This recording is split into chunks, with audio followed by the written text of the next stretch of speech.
Endrick na seleção, será que ele vai jogar? Cara, é assim, né?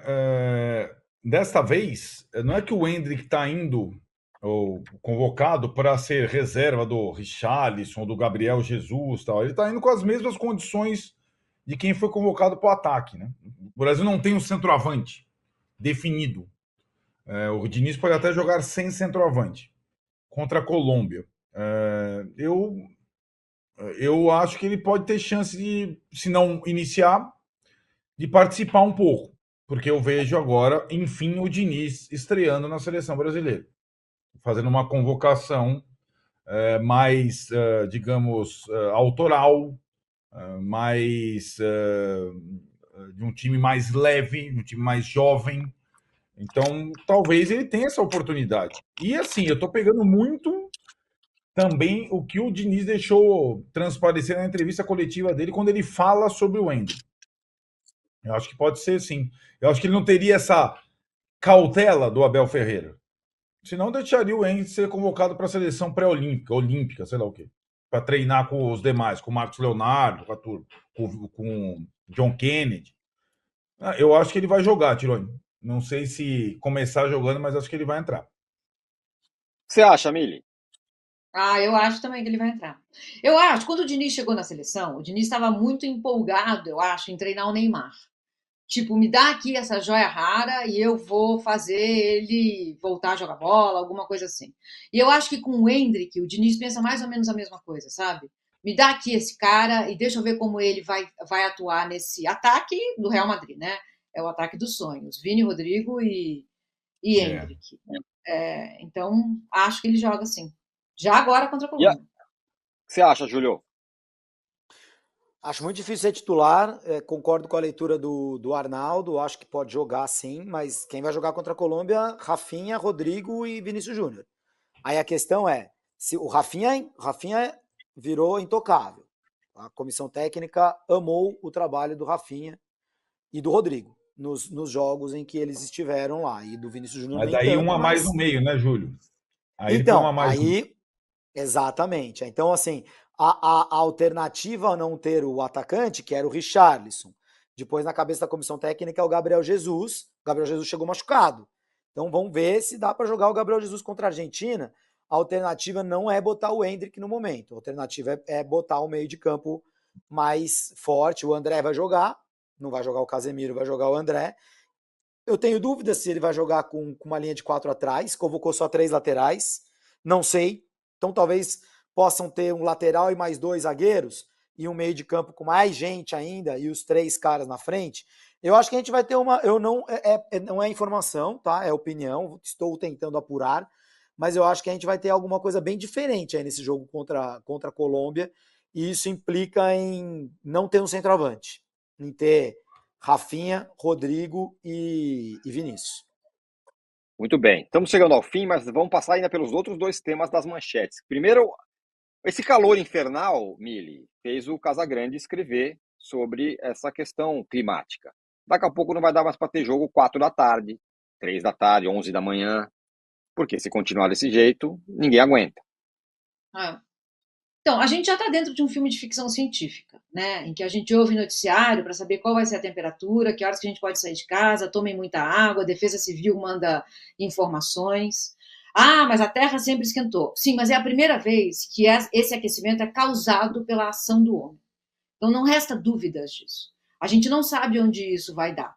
É muito importante que as pessoas entendam que, por exemplo, se a gente não mudar nada, em 50 anos a Amazônia vai virar uma savana.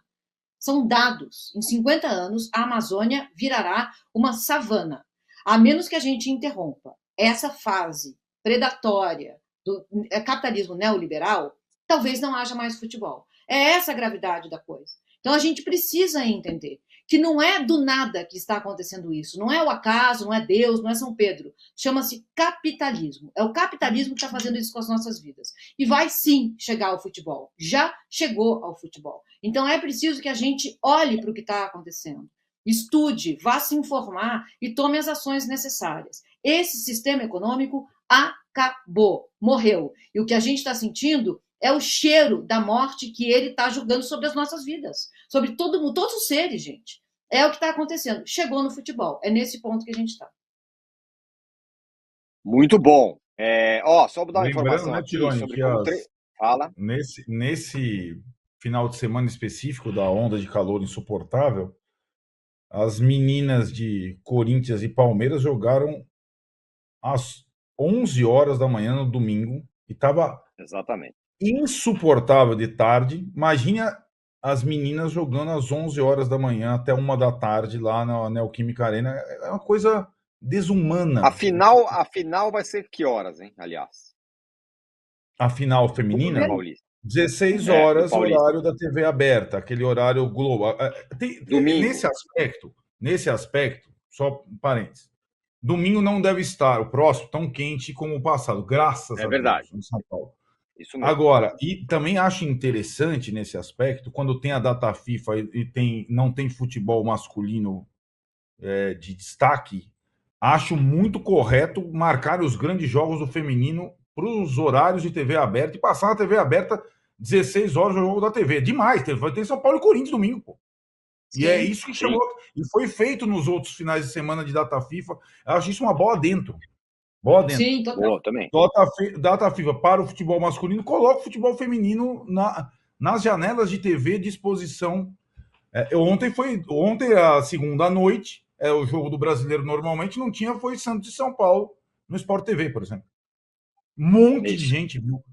Isso que tem que fazer. Agora, 11 da manhã não dá, cara. 11 da manhã, no inverno já é discutível, 11 da manhã nessa questão aqui, não tem a menor condição com as mulheres. É cruel. Cruel demais. Perfeito. Só para informação aqui sobre a seleção, vocês estavam falando quem poderia jogar. Treinou assim, hein? Alisson, Emerson Royal, Marquinhos, Gabriel Magalhães e Renan Lodge. André, Bruno Guimarães e Rodrigo. Rafinha, Gabriel Martinelli e Vinícius Júnior. Esse foi como treinou a seleção do Diniz. Primeiro... 4 atacantes de novo. 4-2-4 Diniz. Ele gosta. Só 2 no meio, 4... mas aí o Vinícius tendo que abrir o corredor pro Martinelli, né? Quer dizer, o Vinícius por dentro junto com o Rodrigo. Isso vai ser interessante. E o Rodrigo jogando de Neymar, né? Jogando de 10. Isso. Júlio, para fechar, você falou do Thiago Nunes. Confia ou não confia? Essa é a pergunta, né, meu amigo? Sei lá, quem confia que compre, né? Não fui eu que comprei. Eu acho que o Thiago Nunes ele teve trabalhos. A gente tem pouca amostragem do Thiago Nunes. Já falou bastante dele, mas a gente tem pouca amostragem, né? O Thiago Nunes ele pega ali o Corinthians no momento de caos. Ô, Thiago, precisa revolucionar. Tá todo mundo caindo do Corinthians porque não conseguiu revolucionar, né? Thiago, pega o Grêmio aí, depois de 5 anos de Renato Gaúcho. Pô, casca maior de banana para pegar, não tinha, né? E quando ele pega o Atlético Paranaense, ele pega o Atlético Paranaense no meio de temporada, não assim no começo, nem no fim, que vinha de maus resultados, mas internamente todo mundo elogiava muito o trabalho do Diniz, que fez com que alguns jogadores, entre eles o Bruno Guimarães, passassem a fazer outras coisas. E o Thiago Nunes acho que se aproveita muito bem disso, bota o time para jogar de outro jeito, mas com jogadores com confiança, jogadores que estavam ali desabrochando de alguma maneira. E ele sabe aproveitar. O que é o Botafogo? É um time de bom trabalho e maus resultados ou é um time de caos, tipo Corinthians e Grêmio? Essa é uma resposta que vale um programa inteiro. Eu acho que o Botafogo está mais para time bem treinado, com falta de confiança e maus resultados. E talvez ele... Para mim, a chave toda é o primeiro jogo, gente. Chave toda é o primeiro jogo. Vai ficar aí 10 dias trabalhando, bibibi, bobobó. Ganhou do Fortaleza lá no Castelão. São 4 jogos contra times da parte baixa da tabela. Já são... Não ganhou do Fortaleza. Né, já são 8 dias só, né? Tá chegando, tem uma semana pro jogo. O Textor deu pé no fundilho do Lúcio Flávio. Então não sei qual que é o relatório que o Thiago Nunes vai receber, se o Lúcio Flávio vai mandar alguma coisa ou tá vendo alguma coisa, mas só uma informação aqui da nossa audiência privilegiada, que o Luca Bop, sempre atento, também fala que a final do Paulista Feminino, o jogo da volta para os horários matutinos, 10h30 Então, o São Paulo e Corinthians da ida é às 16, neste domingo. E no dia 26, Corinthians e São Paulo, o jogo decisivo volta para as 10h30 da manhã. Oremos para o tempo estar diferente. O Tirone faz Perfeito. Só completando do Thiago Nunes, eu acho um bom técnico que caiu numas roubadas, então foi muito difícil avaliar o que é o Thiago Nunes. E também não são esses 5 jogos que vão nos mostrar, hein? Vai ser a temporada que vem que vai nos mostrar o que é o Thiago Nunes. Sim. Mas ele pode ser campeão brasileiro. Só uma notícia aqui antes da gente acabar o programa. Goiás anuncia a demissão do técnico Armando Evangelista, o português. Isso. E o cara da base vai ficar por enquanto. O cara do Sub-20. Assumiu o cara o do técnico Sub-20, Sub-20. vamos dar o nome, né? Peraí, é o glorioso Mário Henrique. Perfeito. Olha, eu queria dizer que não foi um programa qualquer, porque o chat foi pilotado por Marília Ruiz e Luca Bock. Exatamente. Por aí. Exatamente. Nada mal, audiência qualificadíssima. Pegamos aqui, então, a grande produção do UOL, do Fim de Papo, pegou os 6 primeiros colocados e elencou jogos que cada um desses 6 primeiros colocados pecaram. Perderam um jogo que não podia perder, um jogo ali que era para ganhar, não ganhou, empatou, perdeu ponto. Então a gente vai colocar uma tela aí, 1 a 1, com 3 jogos de pecado de cada um desses times, e vocês vão debater qual é o mais de mais pecado. Tem só uma tela para cada um? Uma tela para cada um, portanto são 6 tem telas. pecado, hein? São muitos pecados. Então, mas dos pecados. Tem muitos pecados, mas a gente selecionou 3 pecados. E aí a gente vai debater qual será o mais pecado de cada um. Então a gente vai começar com o Flamengo. Quais foram os grandes pecados do Flamengo? Vamos botar na tela aí. Cadê? Olha lá. Tropeços do Flamengo. Flamengo 1, América 1, em casa no dia 22 de junho. Deixou 2 pontos no caminho aí. Flamengo 0, Atlético Paranaense 3, no dia 13 de setembro. Uma derrota, uma cacetada, jogando como mandante. E Flamengo 1, Santos 2, aqui já na era Tite, quando se esperava que o Flamengo ia bem, jogo em Brasília, tomou a virada ali nos minutos finais. Mili, qual pecado é mais pecado aqui? Então, eu queria colocar um quarto, desculpa bagunçar o coreto, assim. Claro, se eu tiver que pode ficar, pôr. E eu vou botar um quinto, se não for o mesmo, hein? Se não for o mesmo Não tem pecado, eu já problema. pensei no meu já. Eu não Pode acho que seja colocar. mesmo, mas enfim. Tá, um jogo que me chamou muito a atenção, porque para mim contextualizou Flamengo e Botafogo no campeonato. Foi um Flamengo e Botafogo na terceira rodada. O Botafogo ganhou 3-2 com 1 a menos, jogando muita bola. Eu acho que naquele jogo o Flamengo mostrou que talvez ele fosse mais caótico do que a gente supunha, embora, assim, esse jogo foi em abril, né, gente? Assim, o Flamengo já estava dando mostras desde janeiro de que alguma coisa ali estava muito, muito entornada. Mas esse jogo, para mim, ele foi muito revelador. Muito bem. Então, um quarto jogo, que é o começo do campeonato, que é quando os times dão as cartas ali, né? Eu fui nesse jogo, parece que foi em outra vida. Eu fui nesse jogo com a minha família e tal, o Maracanã lotado, não sei o quê. Foi até curioso, porque, o Botafogo ganhou do Flamengo, caramba, olha o Botafogo aí e tal, porque o Botafogo já estava bem, né, no começo do campeonato. E esse jogo que a Mili citou foi um dos primeiros do Sampaoli, acho que o primeiro no Brasileiro. E me chamou muito a atenção como em volta de mim, os torcedores do Flamengo, eu tava numa área ali, meio VIP e tal, era só aquela torcida que vocês adoram, né? Mas era uma turma que tava assim, muito crítica ao Sampaoli, que tava no primeiro jogo.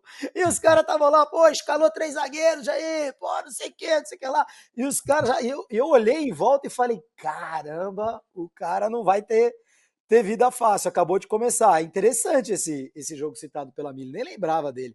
Mas sabe qual que é o meu? Assim, dessa lista, eu ficaria com Flamengo e Santos.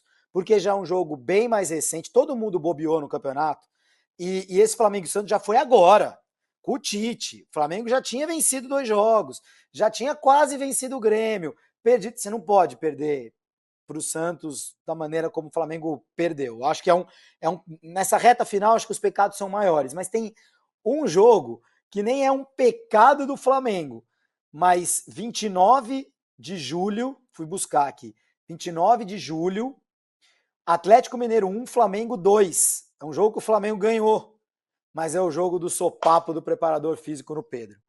Ali a temporada do Flamengo realmente degringolou, porque um jogo antes tinha sido Grêmio 0, Flamengo 2, Copa do Brasil. Eu vi esse jogo e falei, nossa, preciso escrever que o Flamengo vai ganhar tudo, sabe? Assim, acabei não escrevendo, ainda bem. E aí no jogo seguinte o Flamengo ganha do Atlético ainda no Independência, né? E o cara dá um sopapo no Pedro e aí degringolou tudo. Eu acho que o pecado do Flamengo acho que nem foi um resultado, acho que foi esse momento aí da temporada. Muito bom, boa lembrança essa, hein? Foi a hora da virada de leme ali do Flamengo defensivo, porque falou, agora vai reagir. Agora chegou, acertou o time. Pumba, acontece o que aconteceu depois de uma vitória, e aí perde a Copa do Brasil, aí a coisa vai. E aí, Arnaldo? Esse jogo, cada um tem suas lembranças próprias. O jogo Flamengo e América, no Maracanã, lotado, eu estava no dia seguinte tirando raríssimas férias para Bahia, encontrei o Wagner Mancini no aeroporto, técnico do América, então técnico do América. O América tomou o gol de empate aos, sei lá, 50, quase ganhou o jogo. E estava já tentando se livrar do rebaixamento. Falou, pô, estamos jogando bem e tal, de uma hora te sai dessa posição, não saiu o América. O Wagner Mancini Arnaldo, saiu. parênteses, Saiu né? foi o Wagner Mancini. Se os jogos Exato. acabassem aos 35 do segundo tempo, o América estaria disputando G6. Isso. E o Flamengo também tem uma coisa, Impressionante. né, de 60 minutos, primeiro tempo. Mas eu tô com você, Júlio. Eu acho que o tropeço, digamos, do Santos, o mais recente, é o que fica mais, digamos, claro, por conta de, já com o Tite, ter a perspectiva, enfim, de ganhar o campeonato, né? E eu coloco esse jogo junto com a virada que o Flamengo toma para o Grêmio, já sob o comando do Tite, lá em Porto Alegre, ganhando o jogo. Então foram os dois jogos que o Flamengo perdeu com o Tite, e também, para mim, irrecuperáveis. Para mim, a grande... E tem um detalhe desse jogo de Brasília, jogo com o Santos. O Flamengo, se você espremer bem, ele fez de tudo para manter o jogo do Bragantino adiado. Ele ainda não jogou com o Bragantino para o Maracanã, mas o jogo com o Santos, que em tese era mais fácil, esse jogo a gente joga em Brasília. Jogou em Brasília e perdeu. Então, eu acho que esse jogo aí é o tropeço mais representativo de vários. Eu vou ficar com esse jogo do Santos também, porque foi feito toda a estratégia do Flamengo para ele chegar na reta final e tentar atropelar. Adia o jogo contra o Bragantino, vai para jogar no Maracanã e na data mais favorável. Vai para esse jogo contra o Santos caindo pelas tabelas, né, despedaçado, pronto, quase caindo para a segunda divisão. E o Flamengo vai lá para um jogo em Brasília, que na verdade, no fim das contas, é quase um jogo, é um jogo com o mandante, mas com uma torcida amplamente favorável, claro. E aí perde o jogo nos minutos finais ali, né? O jogo que o Flamengo exatamente não jogou bem, mas saiu na frente, foi uma virada do Santos, uma virada completamente improvável. E ali nós estamos falando do Neo-Flamengo, né? Não estamos falando do Flamengo do Sampaoli, que esse aí você não esperava mais nada. Esse aí era capaz de ganhar de alguém, perder do outro, ganhar e bater no Pedro. Isso do time caótico do Sampaoli, você podia esperar qualquer coisa. Do Tite você não esperava tropeço. Do Tite você espera previsibilidade. Não, aqui vai ganhar, aqui vai ser difícil, então vai empatar, aqui vai achar o gol, aqui, né? O Tite, você olha para o Tite e vê uma previsibilidade. E aí era para dar a virada. Ganhava esse jogo, aí ia emendar e podia jogar com o Palmeiras, como ganhou, tarará. E aí deu tudo errado. Esse jogo contra o Santos, para mim, foi o grande pecado do Flamengo. Mandem aí, o que vocês acham? Hein? Qual foi o grande pecado do Flamengo com relação a jogos nesse campeonato? Tem Santista que falou assim, tropeço não. Tem Santista reclamando aqui, porque afinal é o Santos. Claro, a camisa do Santos é imensa. Super tropeço. Isso não discute, mas era um tropeço, né? E a expulsão do Gerson mandou muito nesse jogo, né? Mandou muito nesse jogo. Claro. A galera aqui tá oriçada, o Gustavo Fernandes fala, não seja desonesto, foi feita a estratégia para a reta final do Flamengo. E não foi feita uma estratégia? Isso não é uma crítica, é uma constatação. O Flamengo vai ter muitos jogos agora dentro da sua casa. Quis que o jogo contra o Bragantino fosse no Maracanã. É uma estratégia, não há mal nisso. Ruim é time que não tem estratégia. O Flamengo tentou fazer uma. Tá dando, por enquanto, errado, mas calma, ainda tem. Torcedores, calma, eu diria, para vocês.